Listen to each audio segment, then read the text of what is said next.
legs that turn blonde in the sun, and the kids used to come up and reach in the pool and rub my leg down so it was straight, and then watch the hair come back up again. They look at it. So I learned about roaches. I learned about kids jumping on my lap, and I've loved kids jumping on my lap.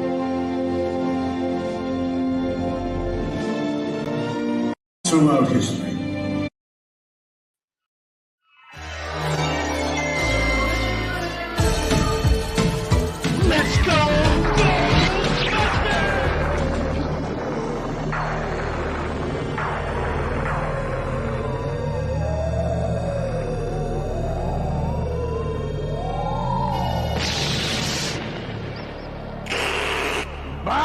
Still the wrong tune! Feel like I'm dumb, as soon as it pop, I'm gonna retire. He say I'm hard and he say I'm Wrong again! How many more centuries will it take to find the right notes?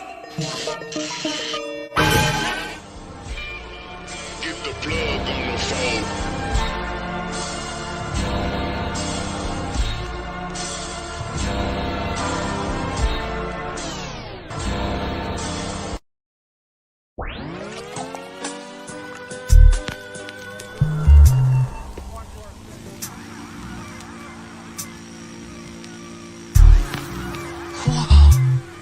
Megalopolis. I'm in Megalopolis City.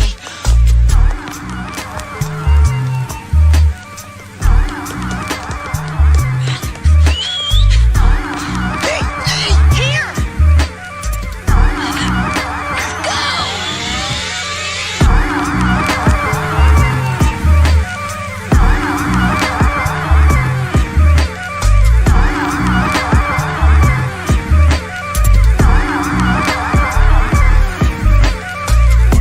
Shoot first and ask questions later, didn't I? Antares. Mind if I help?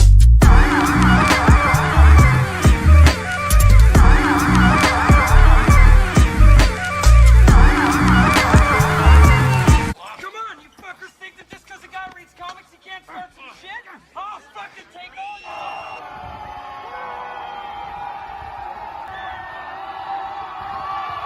But if you think I'm like making this up or imagining this, I'm at war. They're at war with me behind the scenes. There's people like, they don't even talk about you. That all they do is talk about me. Trust me.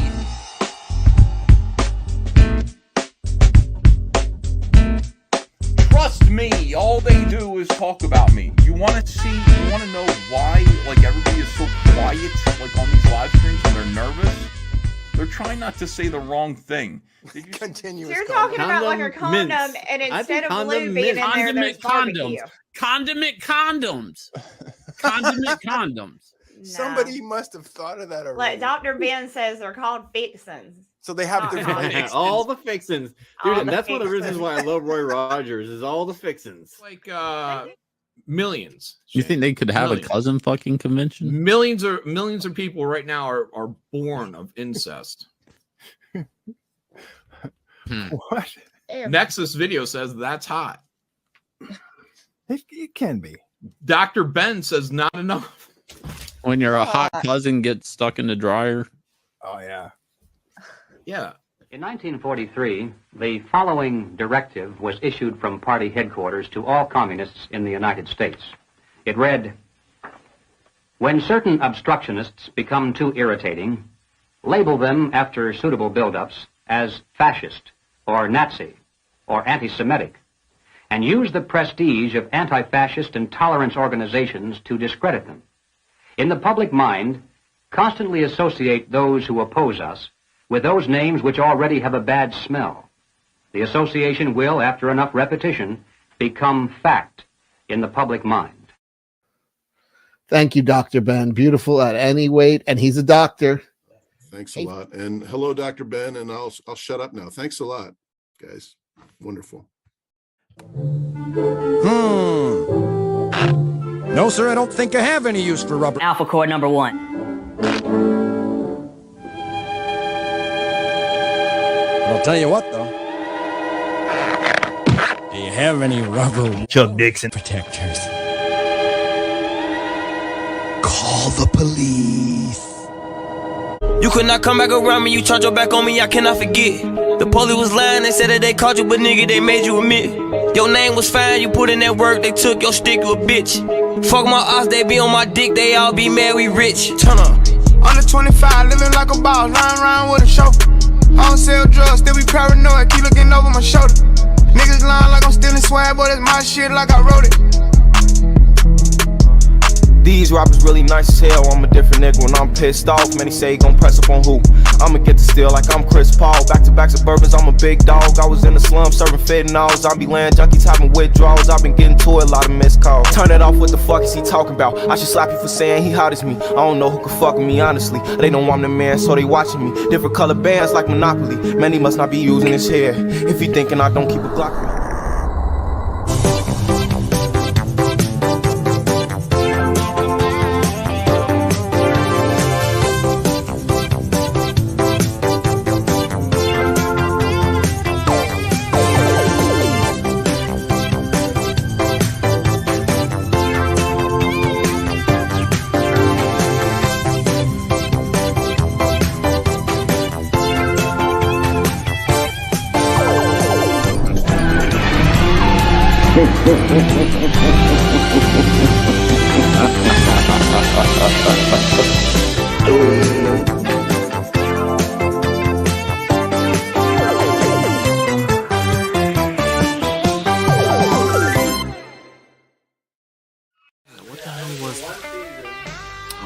I'm getting a flashback to all these Stephen J. Canal movie TV shows.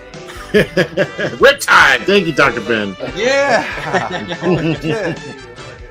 This art is just so freaking crazy and just like so, like this is the epitome of like underground comics to me. I think I love it. I think it is so cool. I don't know, just the certain things like she's walking away and she just has this big ass with look at that big ass, look at that big juicy booty, this Latina with her twisted deformed arm looking over her shoulder. I love it so much. It's almost Ted McKeever-ish in a way.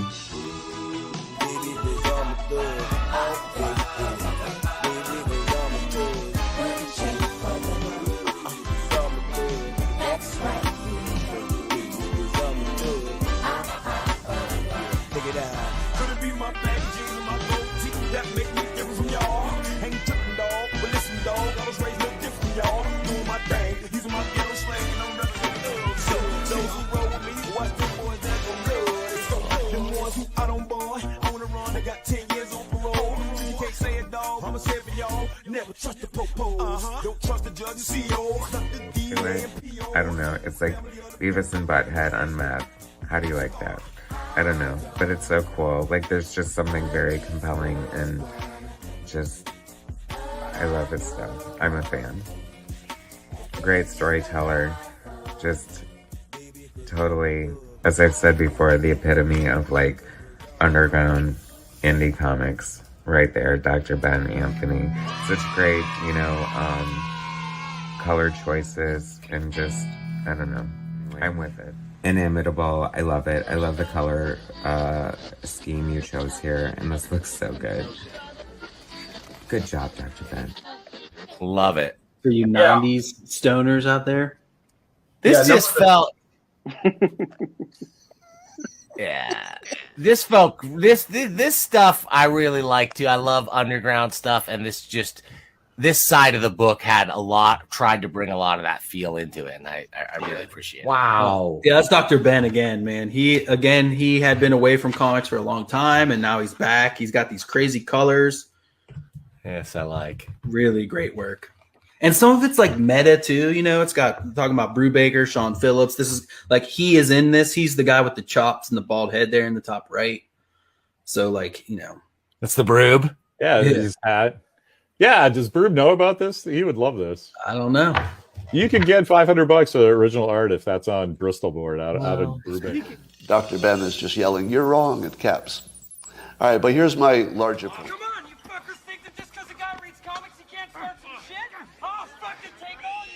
Yes. I gotta give Dr.Ben some props real quick.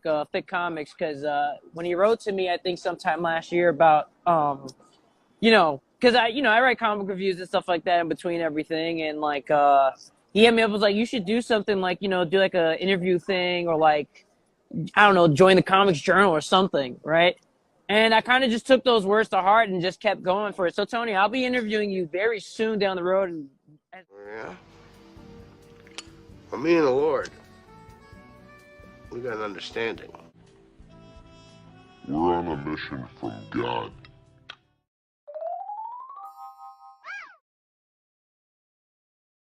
We are on a mission from God. That's right. Welcome, everybody. Let me just make sure this is... Yes, it is working. We've had technical issues in the past. I'm muted. And that is not exciting for anyone because you just see me sitting here flapping my gums. But hey, welcome. This is, as you know, Dr. Ben, your friendly neighborhood... your friendly neighborhood Dr. Ben. That's who I am. Like I said, we're going to cover Palestine. And I got recently this book of Genesis by Mr. Robert Crumb as well, illustrated by Mr. Robert Crumb. Recently got this, but I haven't read it yet. I know a lot of people liked I did the Robert Crumb book before, so I figured see if they like this stuff too. Got this, and oh geez, dogs are going. I also found out, be quiet, dogs. There's somebody's shooting off fireworks out there, so I was getting the dogs going. I just want to go over to initially I thought it was 1,000 subscribers you got to get. You only got to get 500 subscribers is what you got to get. So we changed my previous pledge that I hit the number. We're gonna crack this baby open. What is this? A CGC? Yeah, it's a CGC. I guess best to show it on this one. CGC Arcade Comics Review number 2 from 1975. Got R. Crumb in it as well. Art Spiegelman on the back. Mouse. 500 subscribers. Just on our road to getting, we'll make a couple dollars every here and now. So, but you guys don't want to know about all my monetary issues. We're gonna want to know what's going on with Palestine. So we're gonna cover this thing here. Oh, I gotta flip this so it's you don't want to see. Make this so it's bigger. Is that it? Yes, that. There we go. Put him there. Okay. So here we go. This is Palestine.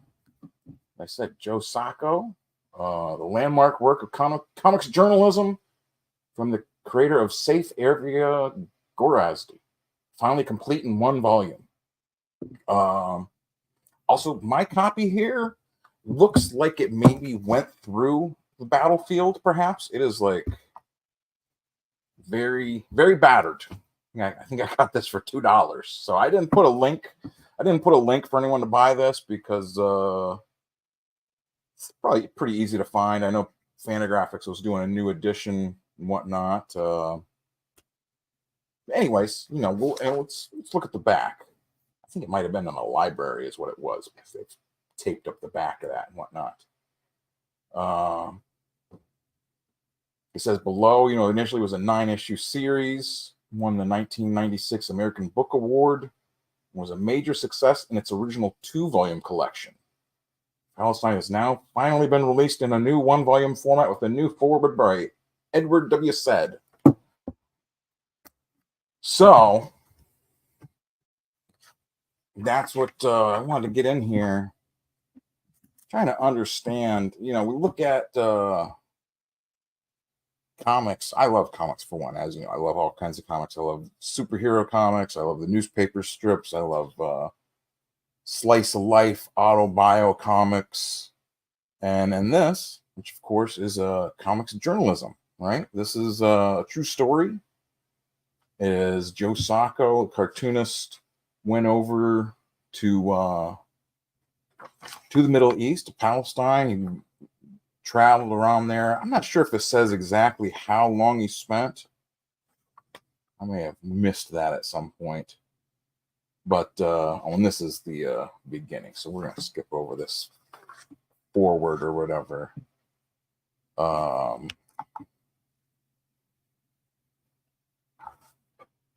he taught throughout all of it. What he's doing is he's just going through all these different the different towns, talking with locals,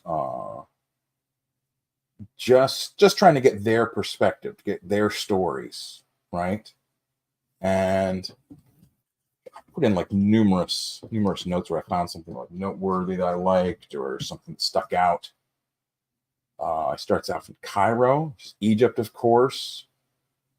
And I'm not sure if he did any comics before this. I assume he must have done some to have some sort of idea of how to do layouts and how to actually create the comic. And that's something too I want to look into eventually, find out what more of his process was. Like if he had to have been sketching while he was over there. He's constantly through this referring to like his, he has a journal that he takes notes in. But it's just him going and talking to people, and they're translating. He gets translators in the different cities and towns, refugee camps, that they'll translate into English for him. He's from Malta, island of Malta. And dogs barking. The one thing that kind of initially turned me off, because I've been working on this for a little while here, and the thing that kind of turned me off of it initially was like I don't really care for his cartooning skill. I don't know if it's not cartooning skills, but just like the style that he uses. Like that's him. Where's my little pointer? Oh, I got it. There it is. That's him there. This fellow with the glasses, and it's kind of like a grotesque caricature that he draws, right? Like all his individuals have a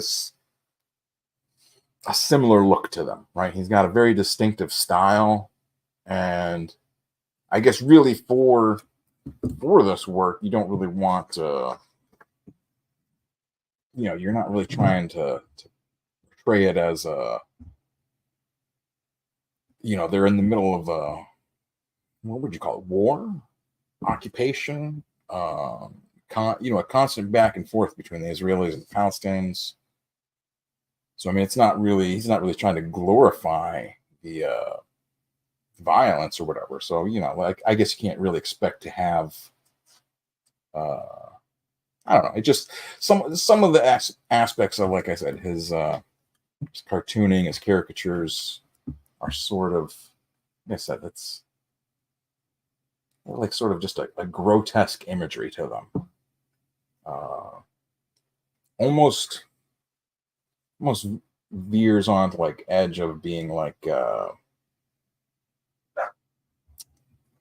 don't know if you really say offensive. I wouldn't really say that, but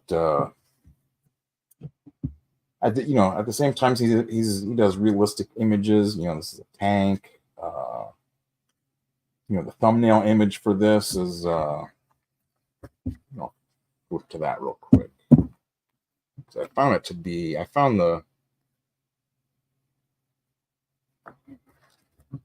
this image here that I used for the thumbnail. This is in Jerusalem itself, right? Going through one of the Muslim quarters. Going through some of the narrow streets between them or whatever. There, it seems you can actually kind of like watch him grow and get better with his depictions. Like this is towards the end of the book. You start in the beginning, it's less, seems like less backgrounds. Oh, well, there's a background like that. What am I even talking about? But he's seems definitely more confident by the end of it. And it is definitely, this is a huge book. It's what, 285 pages. So, I mean, it is not an easy easy read. You know, it's going to take, unless you just sit down and go through the whole thing. It's kind of it's a hard read, definitely.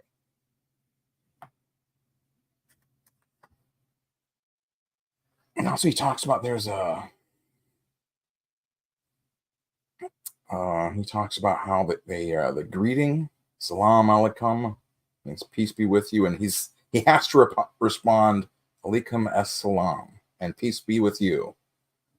So, you know, he's learning what the culture is, learning what their what their lives are. You know, everywhere he goes throughout this, you know, people will bring them to their houses, to their homes, and what's that? Skipping ahead a little bit. They're always very hospitality. You always extend a lot of hospitality, making sure whatever they have, they want to give to a guest, whether it's their food or he stays at some people's houses. They always insist on giving him, you know, the best bed in the house, or you know, the best spot at the table, or whatever they have as far as food and whatnot. They always insist on being just outstanding hosts, even if, you know, they're in the situation of being they call it the occupation, right? That's the other thing. He goes through the history of a lot of this. Obviously, that's the whole point of the Palestine book, is that they're going through the history of the area, when different notable attacks came, different notable protests.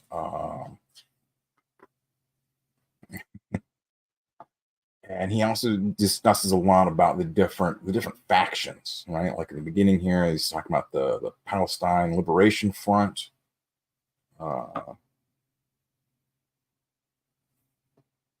Through this thing, this talks about what's his name, Klinghoffer. Yeah, I can't remember this one too well. I just finished reading this today, and wanted to get a lot of what I was thinking about while I was reading it out. Like I said, this is part one. I'm going to also, you'll notice that this is just me by my lonesome self here today. My sometimes co-host Sam River is not here with me today. He's off doing being a river.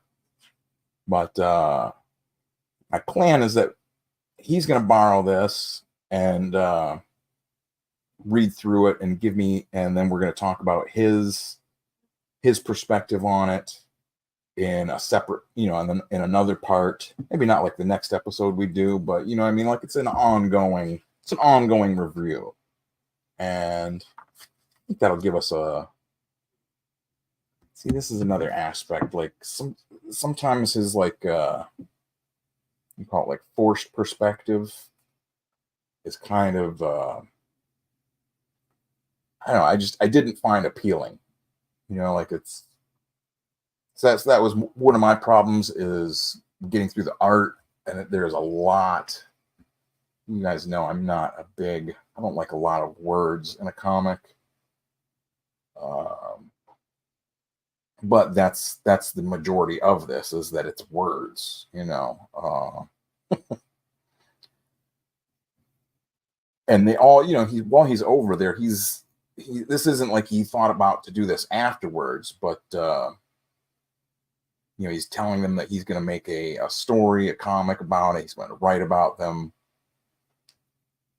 And this fella's, you know, you write something about this, I show you, you saw, you tell about us. Of course, I'm off to fill my notebook. I will loot the world you're suffering. Watch your local comic book store. Walk back to where the taxis are waiting. Mission accomplished. Told you I was good at this. He talks about all the different the people that he meets, and you know, at the beginning, you know, it's definitely like, okay, cool, I get it. He's going to go through and investigate all this, figure out what the stories are. This is where, you know, he gets into this is where he starts digging into the background and the history. The Balfour Declaration from Lord Balfour, which was it in the 1800s, towards in the 1880s, I believe, is what they had said. I had read or seen that the area of Palestine was a British, it was considered a British land. You know, it was one of their areas that they owned or whatever, and they had promised this Lord Balfour in the 1800s. Had promised that they would that Britain would commit to make a homeland for the Jews, who at the time didn't have a land of their own. They called it a land without a people, or a people without a land.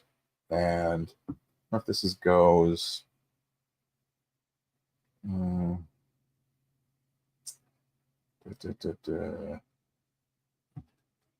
Right. He talks about Zionism, be it right or wrong, good or bad, is rooted in age-long tradition, in present needs and future hopes of far profounder import in the desire and prejudices 700,000 Arabs who now inhabit that ancient land. We do not propose even to go through the form of consulting the wishes of the present inhabitants of the country. There's another area too. I've been watching like documentaries and all kinds of stuff about this as well, to try and, you know, my goal with going through this and reading lots of things is to better understand the world. You know, obviously this is a big huge current event. Ever since October 7th, it's become like the forefront of the news. We've got protests all over in America, Spain, all the different countries, Europe, the country of Europe, Australia, all over. And let's go to one of my.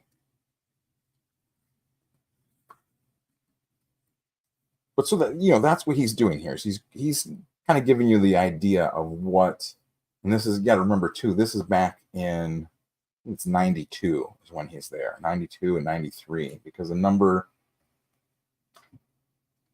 he signs and dates a number of the pages. And yeah, okay. Oh yeah, I did check the audio. So dumb. This is why I have Sam here usually. He can help me remind me if I already checked the audio.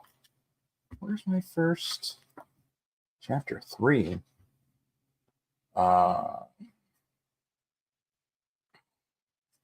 You know, it's I find it incredibly interesting because this is, like I said, 92, 93 that he's over there experiencing all this.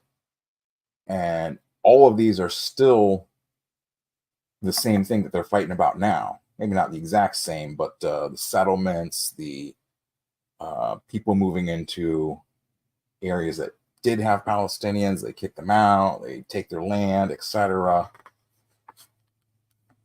People, the kids throwing stones at the Israeli soldiers. It's all the things that are happening in here is the same things that we've been seeing ever since then.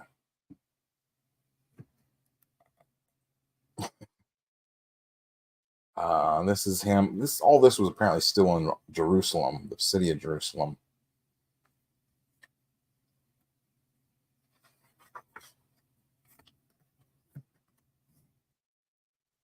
And then he's taking taxis. And I mean, you know, that's one of the things is watching him, how he gets around. He doesn't have like, it's not like he's over there with, you know, like armed guards or security. I suppose if he did have all that, he wouldn't be able to get in and find all these different stories. People wouldn't, you know, who's going to tell them their story if he's coming in with a whole bunch of soldiers along with them? You know, that's one of the things they actually talk about several times recently, is that, you know, other journalists have come through numerous times and you know, but they still tell their stories and experiences. Like this fella talking about how this kid has been shot 5 times.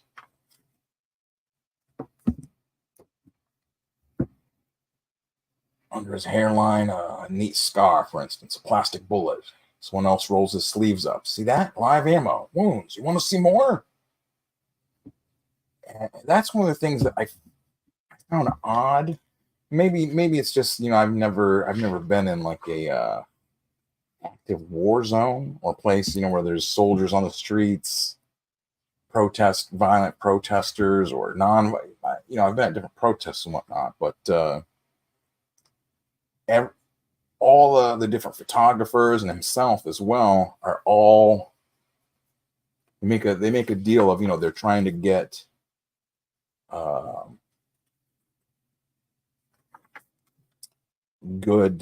good shots of the action. You know, if there's a firefight, if there's protesters attacking or, you know, throwing stuff, they want to get shots of that. Or if so I mean, it's that's what I'm saying. It's definitely it's not a light book, but I'm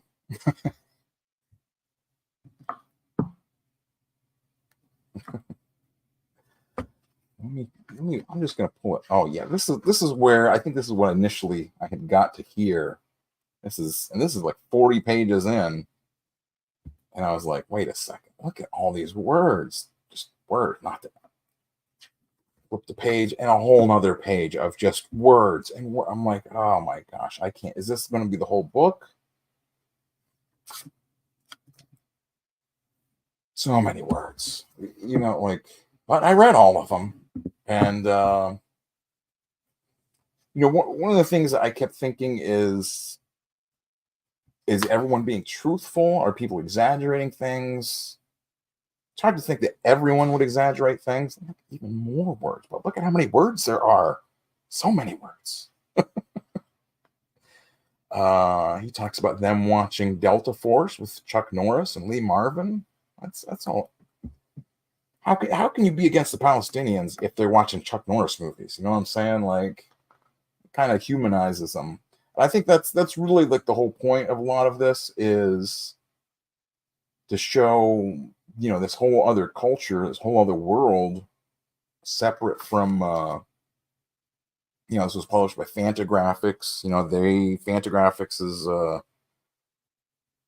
in Seattle or in Washington, you know, so I mean it's an American publisher, mainly, you know, selling books and comics to Americans. So I mean it's bringing the story and this life and this whole world that's so different from ours to people. So I mean that's, again, so many words. That's right. Like I got through all of this and I was just like, chapter 3. Okay, I'm taking a break because there was just so many words. It didn't feel like a comic so much as like an illustrated book at this point. And I was like, I don't know if I can do this. This isn't. I want to talk about comics, not books. You know.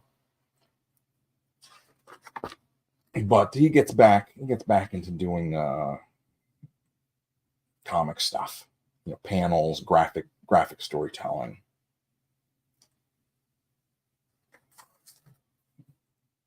Let me see. Here's the first one.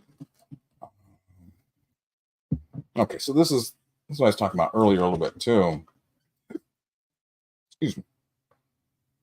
Where asking outrage or exploitation. Let me pull this.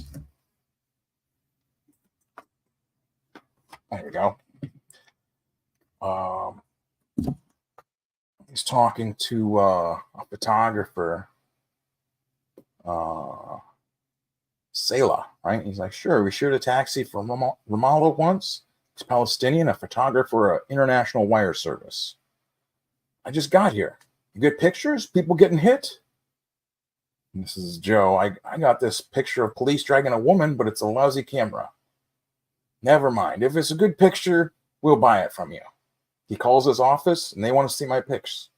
On the way, he tells me he's bored with the uprising. There's no good pictures anymore. Same old demonstrations, he says. Same people throwing stones, same soldiers. The Intifada is over, especially when I don't get the picture. Yeah, but I did, and pretty soon my photo is going to be wired around the world, splashed on front pages everywhere. Photo by Scoop Sacco, photojournalism's overnight sensation. And know what? There was nothing to it. I'm a fucking natural. By the time we reach the office, I'm readying to accept trophies and tearfully thank my parents. You the guy with pictures of the violence, quote, unquote gesture, so the violence, that's me. I guess this is too where I started to notice that he is like putting in like a lot of background details. You know, they're walking, and what do you see? I don't know if we even still have Camel ads, but you know, there's tobacco, Camel cigarette ads, falafel restaurant. You know, everything. There's cars in the background. You can see license plate numbers on cars. Sometimes, like over here, where he's in the middle of this protest, you know, things get kind of confusing. It's like everything kind of like blends together. But I think that might have been his intention, you know, because if you're in the middle of a protest and you have hundreds of people yelling and shouting, police or security forces, you know, that's what it's like. You're in the middle of all that, and it's a confusing time. It's not a just left and right, up and down. You know, it's everything's going on everywhere. People fighting, screaming, who knows what, you know. But okay, so this is him. Let's get back to over here. This is him talking to the wire, the news service, and as in, while they develop my Pulitzer, I'm charging on the newsroom hum. Journalism, my first love. The green hue of the display terminals, the bent back style guides, the relentless drip drip of coffee. This is me, man. I belong here. You see the pictures they picked up from Reuters? My picture was as good as this. Reuters screwed us on the picture. Photo of an Orthodox Jew praying in the snow at the Western Wall. See my pictures from yesterday of the Greek patriarch at Bethlehem? Yeah, they were fine. You liked them? Yeah, that was yesterday. There's a press conference of the families of the people getting deported. You know what it'll be? You know what it'll be. A bunch of families sitting around. You think I should go? You got something else to do? Sailor leaves, and finally my negatives are ready. There's nothing here. And that's that. Not even a thanks. Another photographer is more explanatory. See, if you'd been standing where this guy is standing, you would have got faces. The idea was good. The idea? That's where I started to notice, you know, it's this whole reporting from a war, protests. The journalists are there. They're not really for the cause, you know, whatever the cause is, against or for, whatever it is. They're there they're doing the job. You know, they're there to get pictures. They need to get a good picture of violence, people getting hit, whatever it is. That's what they're there for. Can't sell, you know, this guy, he's complaining about pictures are just people sitting around. Not very exciting, you know. And it really shows you this other aspect of war that to me, I think is just sort of like dehumanizing, you know, because it's like you're not newsworthy unless you're bleeding, you know, like the old adage, if it bleeds, it leads, right? And that's not any more evident than it is throughout here, you know. And I think that's what Sacco's trying to do, or was doing with this, is that he's taken none of it's bleeding, right? He's drawing pictures. The pictures aren't real, you know, it's all just his interpretation, his caricatures of all these people telling their stories. And it's like, as much as he doesn't want to get caught up in, I think that was like a kind of like a defining moment for him here, because that's the end of kind of this this section.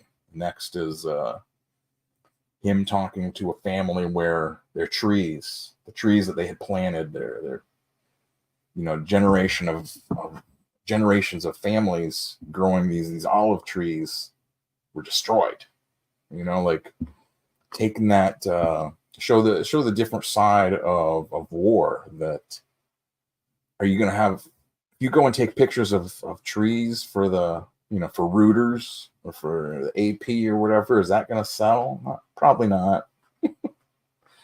But that's what he wants to show, is that the pictures that we get in the news services don't really tell you the things that are actually going on. It's presenting a whole different aspect of things.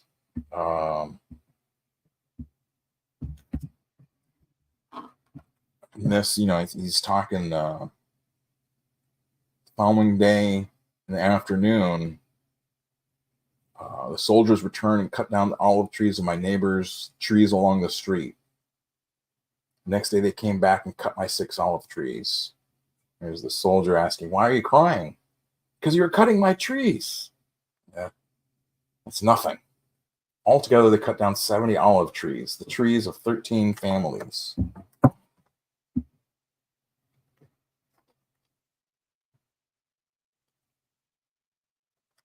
And all of them have these stories too. He's asking the mother here, "Were you with your children were your children with you when the soldiers cut your trees?" "Well, the youngest, I wouldn't let my oldest boy out of the house." "Why not?" "Because a month ago he was beaten by soldiers."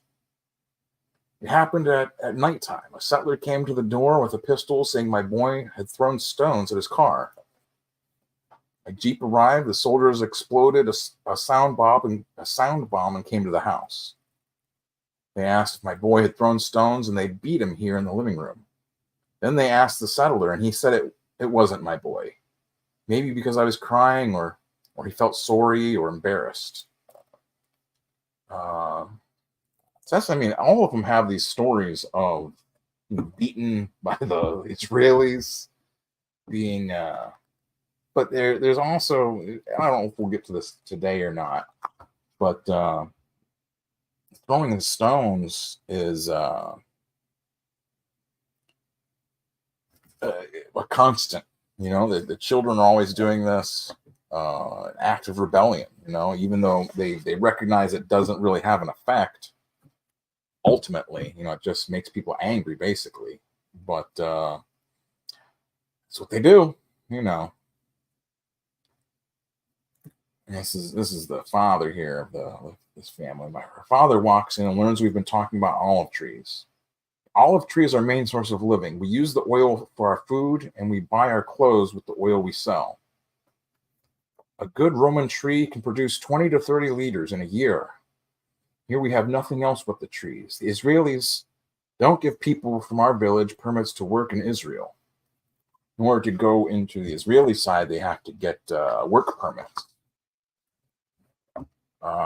And there's not really, this is one of the things too that it bothered me initially when a lot of the Palestine stuff really kicked off in October, was that there's not really a difference between the Zionist and the Jew. Right? A Zionist is a Jew. I saw a lot of I guess we call it anti-Semitic, slurs and things like that. And it was always defended by, well, they're not against the Jews, they're against the Zionists. But it's hard to see what exactly the difference is, because he kind of doesn't really make a differential in here, right? I can hear he's talking about the settlements where the Israelis would get land that had been Palestinians. The Palestinians would be pushed off the land, out of their houses, and the settlers would come in, and that would then be their place to live. Man, bombs going off here. The war is over here now. Thank God.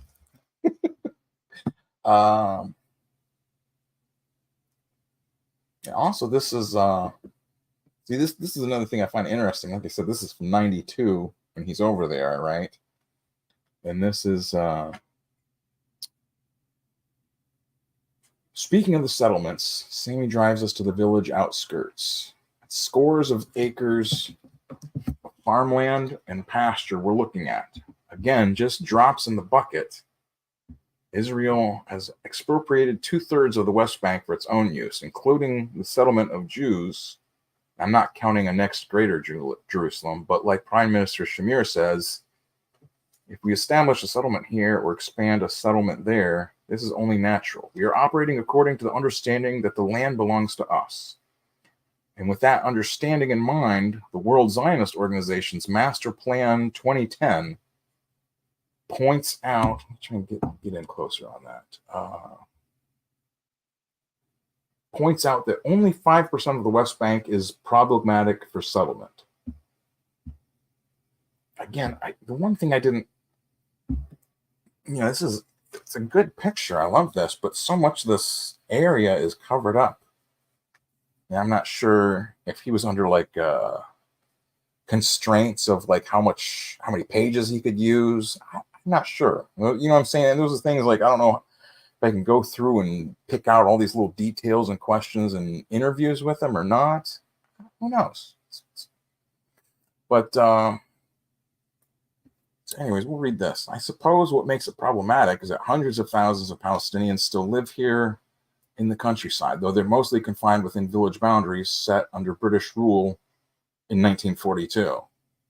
And the Israelis routinely reject rural building applications, forcing tens of thousands of Palestinians to build and live in illegal dwellings, hundreds of which are leveled every year. In fact, according to some official Israeli figures, in 87 and 88, the Israelis demolished more Palestinian homes than they granted building licenses. But if a Jew wants to join a settlement on occupied Arab land, it's full steam ahead. Incentives to make your head spin, a government grant to offset moving expenses, eligibility for higher loans at lower interest, cheaper housing than in Israel, 7% income tax deduction. You get the idea. The yuppie version of the Homestead Act. So the picture that it definitely paints throughout all of this is that there's definitely a bureaucracy at work in Israel that is obviously against the obviously against the Palestinians.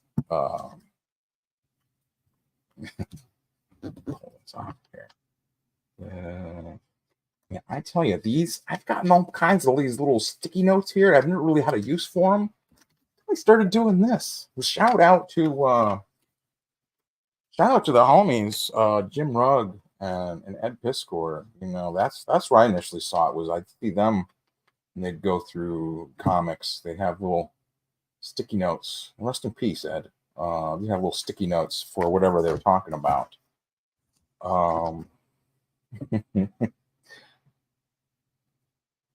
Yeah, I thought this was funny. He's a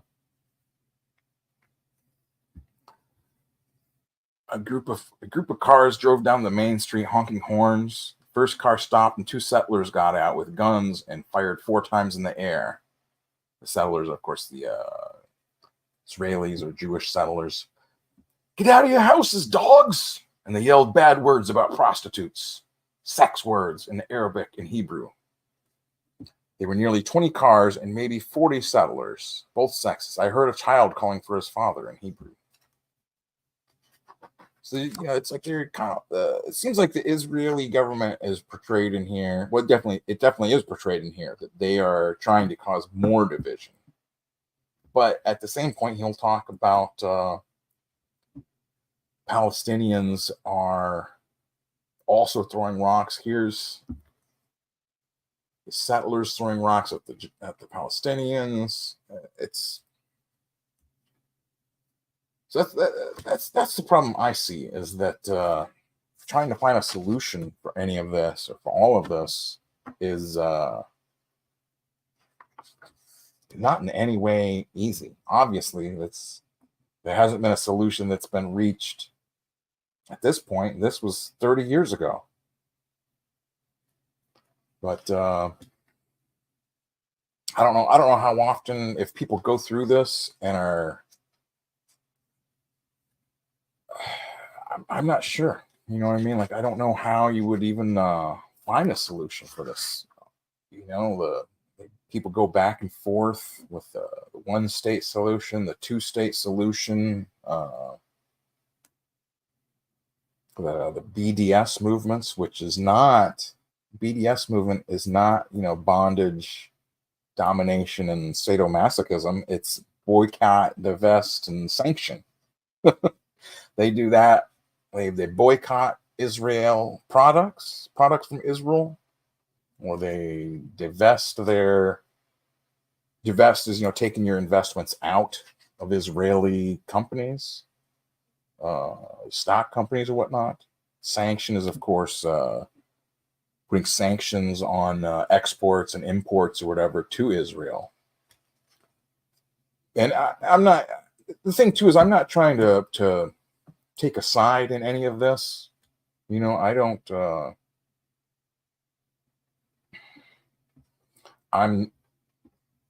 I don't know. I might, who knows? I'm not sure of my exact lineage. Could be some Jewish heritage in the back there. I don't know. You have to do a DNA test, but I don't like those. But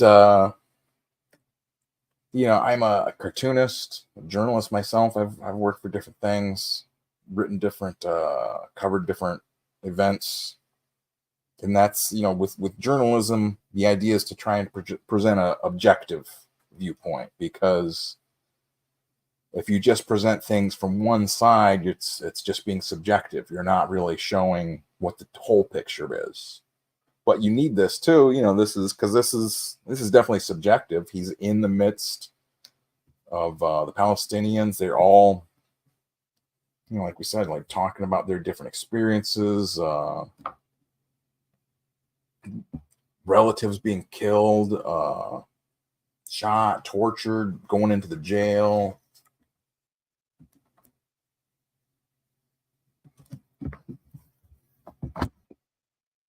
You know, like that's, I find that to be like a fantastic shot, but I can't imagine. Well, they say that a lot of the areas in Palestine are some of the most densely populated areas in the world. I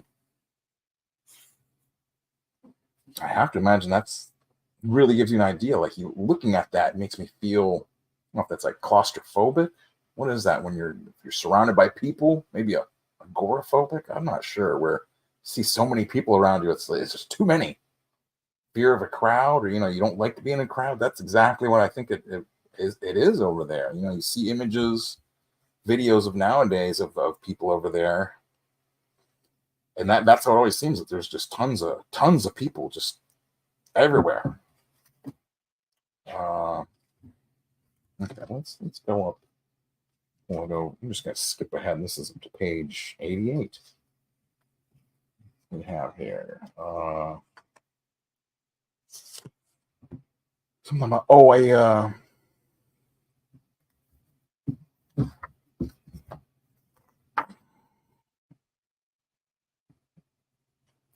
he's talking to people that had been in the different prison camps for the Palestinians. So these are inside the Israeli territory. And I thought it was interesting because he says Ansar is a university student in Bethlehem. Bethlehem is one of the towns that's in the Palestinian territory in the West Bank. Also, Bethlehem is the birthplace of Christ, as you may know. Ansar is a university. A student in Bethlehem once told me, and he added a story so tidy, I chalked it up to apocrypha. But who knows?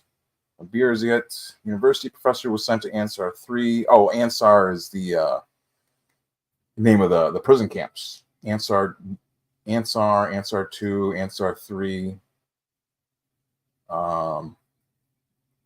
as the name of the different prison camps that the Palestinians would be in when they're if they're captured by the Israelis and put in, sentenced to time or whatever. It's a camp, right?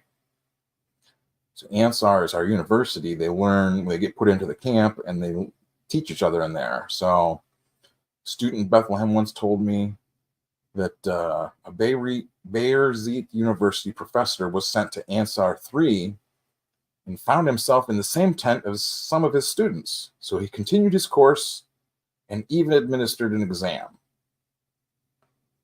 Besides lectures and studies, Yusuf said prisoners put on skits that demonstrated Israeli interrogation methods, and on one occasion a play that dramatized the death of a Palestinian in custody. The play was under 3 tents we had joined together. At the end, everyone clapped and the soldiers fired tear gas. So, I mean, we know that, when there's guards and when there's prisoners, that's definitely... that's human nature, that the guards begin to dehumanize the prisoners, obviously, and not making any sort of judgments on whether they're in there justly or unjustly, but that's just what happens. They've done tests, and what do they call those? Was that the Stanford prison experiment or whatever they called it?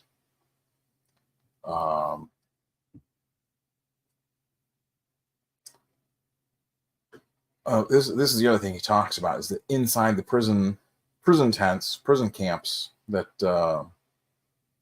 says all the activities and organizational structures were controlled by political committees representing the various factions of the Palestinian. What do they call it?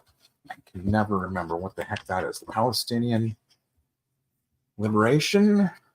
Wow. Palestine Liberation Front. Fatah, the Popular Front, the Democratic Front, the Communists, etc. They even talk in here about what's now the current leaders in Palestine, the Hamas. They're mentioned in here as one of the different factions, and at this point, it seems that they were still not really unified with the whatever they're doing for protest-wise.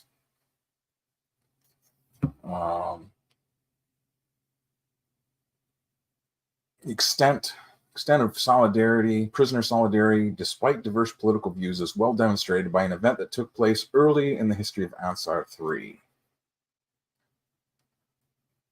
This is, again, one of the people giving this story. I worked in the kitchen with 3 others. We used to take the rubbish from the kitchen to dump with the soldiers' rubbish, and I found a Hebrew newspaper in there. I hid the newspaper and took it to a friend from Jenin who could read Hebrew. When he read it, he began crying. "They've killed Abu Jihad." Abu Jihad Khalil al-Wazir formed the Palestinian Revolutionary Group Fatah with his close friend Yasser Arafat. Assassinated by Israeli commandos in Tunis, April 16, 1988. "We were one spirit and 2 bodies," Arafat said of him. Oh yes, this is when the Comicsgate Commandos was still in operation. I remember reading this and being like, "Commandos? Yes, more Commandos." Sadly, the Comicsgate Commandos, as we know, was suffered a division of factions. Johnny Scab, the former general of Comicsgate Commandos, absolved himself, wished to remove himself from Comicsgate. Myself and Patrick struggled, separated. I've had to go on my own way as a third-party contractor. I do wish Patrick the best with his own commando outfit. I joke about these things because that's the only thing you can do. I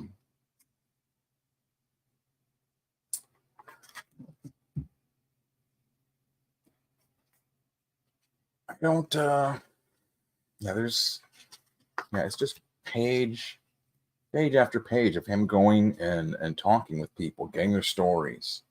He said he talks, a lot of them, they all drink tea. That is the main drink they seem to have is tea. This is Joe talking to Jabril. Jabril talking about how he spent 2 months grilling in Nablus prison. The time the Israelis accused him of training with the Popular Front. He basically explains some of their interrogation methods at the time. Oh, geez. Okay. He said, Jabril, tell me everything. Everything is already in the computer. I said, if you know everything, why do you ask me? He said, I want to hear it from you.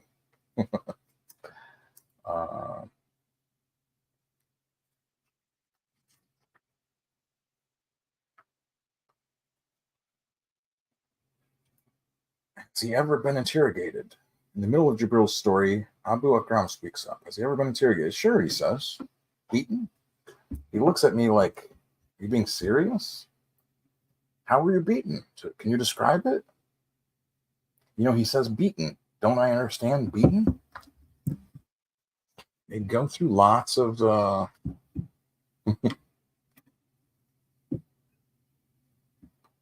explaining. This is them kind of like doing a demonstration on Joe about they have to sit without a back. They lean him back. Hands were tied behind your back. This and that. So I mean, it talks about tied to food. This, all these different things that they do. Solitary confinement. This is a lady that was in there. A closet where you can only stand. There's no room to sit down.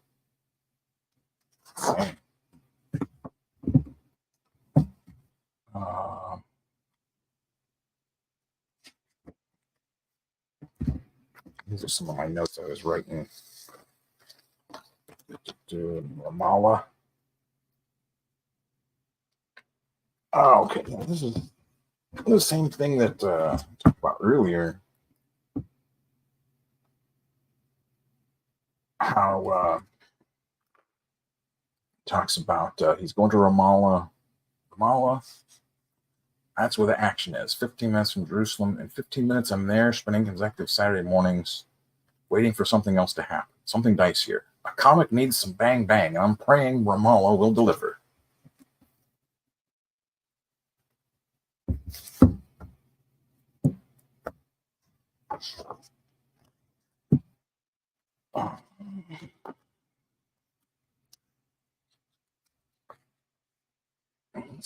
Let's talk about this one too. He talks to a lady that was from Chicago or that lived in Chicago. And then she moved back to Palestine. She said that the United States is no place to raise children. It's too hard to control your kids there. They pick up so much. They're not very happy here. They probably miss the television. And here, the electricity goes off for a week at a time. And they're afraid of the soldiers. I don't like to take them to Ramallah. You never know what's going to happen there. I only take them for an emergency, like a doctor's appointment. I'd never take them to Nablus. Have you seen our life here? Have you been to the camps with the water dripping inside in the winter? The people in America might know about the problems here, but they're on the side of those with the money. The Palestinians have no money. Why did the U.S. react so strongly to Kuwait? And if you're one of the 1 in 10 or 1 in 100 journalists who wants to tell the truth about Palestine, it won't get printed because of the Jews. Because the Jews own the newspapers. They own everything in America. The managers and bosses in America are all Jewish. Yeah, so that's what I'm saying. It's hard to separate the Zionists from the Jews, and this is what I really found. It wasn't really. It's hard. It seems almost like there isn't really a separation. But that might be. That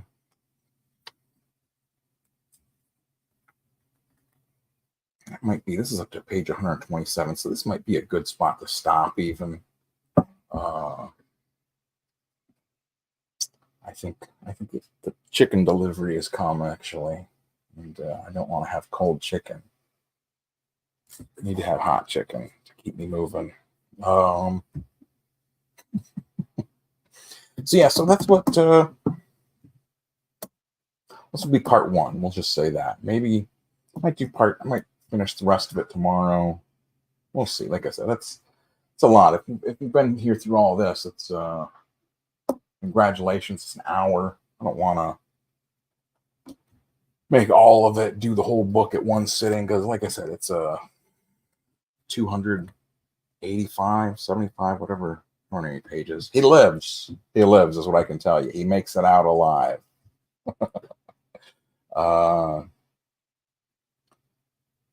And there's a lot, like I said, like I took a lot of more notes.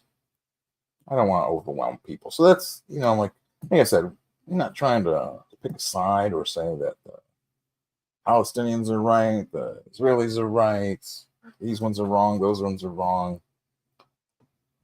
My goal with going through this is to get an idea of what's happening, and that's what it seems to show from this Palestinian perspective.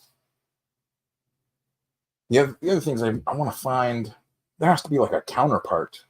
There must be. If this is the book of the Palestinians, there must be like a counterpart that's gives the Israeli perspective. Must be. You know what I mean? There has to be one that gives the Israeli perspective. If not, why not? I don't know. I mean, at first I was thinking maybe like I said, the Robert Crumb Genesis book was that, and I was like, no, it's not really about this at all. So, but yeah, so that's what we got for now. Let me see, what have I got? I'm not messing with that stuff. Oh, you know what? I'll show you real quick here.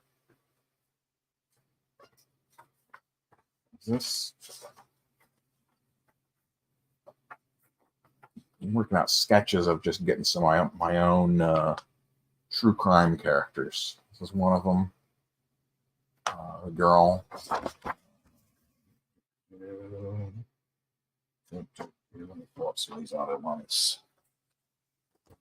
Draw the, I don't know how good that came out of old Joey Biden. Gunfire.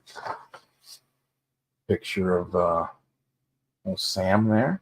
I don't think I got his face quite right though, but that was just straight to ink with the brush. So, and that was just from memory.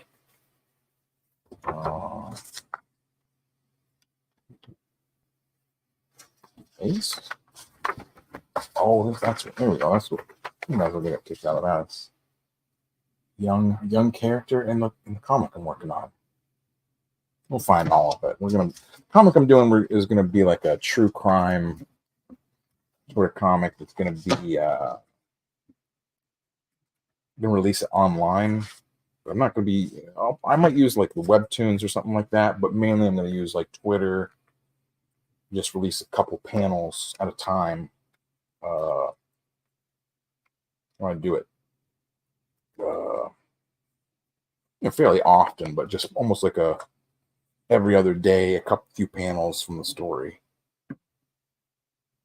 That really does sound like shooting outside. That's crazy. Maybe they're coming for me. I gotta go eat my chicken before they come and shoot me. But that's a fun picture. Who is that young fella? We'll find out soon enough. But come back, tune in, subscribe, click the like button, subscribe, share it. You like it, leave some comments below. You didn't like it, whatever. I'm not worried about people liking or not liking it or whatever. I mean, I want to know if you like it or you don't like it, but not gonna throw a fit if you don't like my reviews. You do like them, hey, it's cool. Thank you. If you don't like them, thanks for watching. Thanks for letting me know.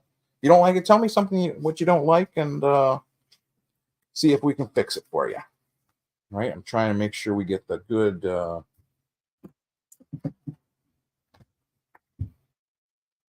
Yeah, but there's a lot more. Look at all those other notes I got typed in.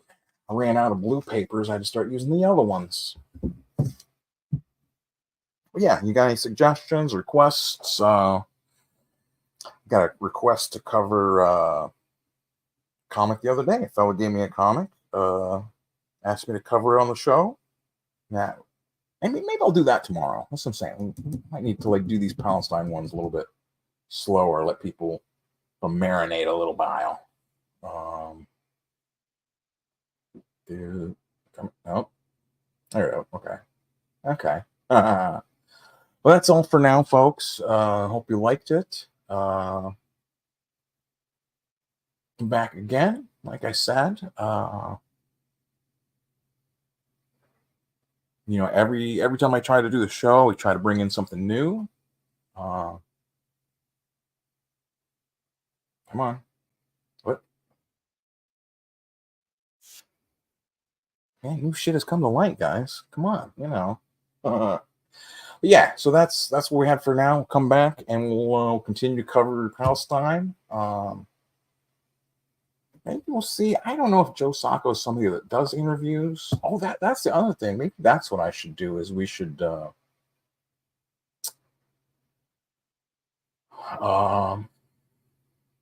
do that. We'll do that next time because Mr. Sacco is doing a new comic that he's posting on TCJ, the comicsjournal.com, about the current conflict, the current situation.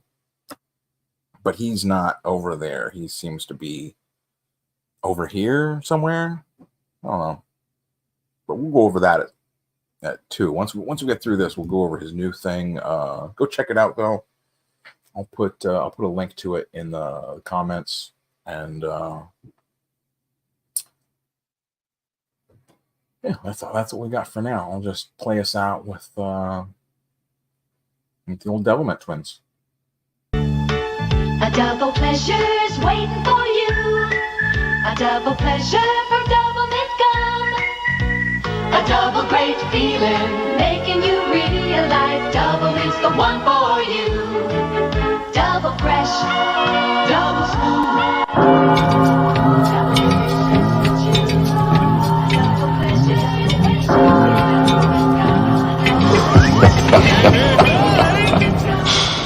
If it's meant to be a